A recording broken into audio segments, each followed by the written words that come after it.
திண்டிவனம் அருகே 1 கோடி ரூபாய் மதிப்பிலான கஞ்சா பறிமுதல் செய்த போலீசார் 2 பேரை கைது செய்தனர்.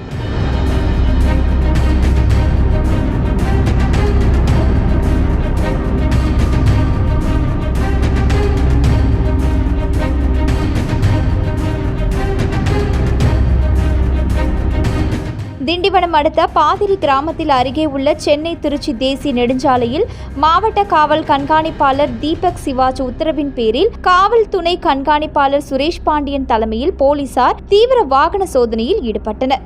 அப்போது சந்தேகப்படும்படியாக அந்த வழியாக வந்த பிக்கப் வேனை நிறுத்தி சோதனை செய்தபோது வேனில் உள்ளறை அமைத்து பாக்கெட்டுகளில் அடைத்து வைக்கப்பட்ட 1 கோடி ரூபாய் மதிப்பிலான கஞ்சாவை பதுக்கி வைத்து கடத்தி வருவது தெரியவந்தது. இந்த நிலையில் கஞ்சாவையும் வேனையும் பறிமுதல் செய்த போலீசார் அதில் வந்த கேரள மாநிலம் காசகோடு பகுதியை சேர்ந்த தாமோதரன் என்பவரது மகன் உதயகுமார், சலாம் என்பவரது மகன் ஆசிப் ஆகிய இருவரையும் கைது செய்தனர்.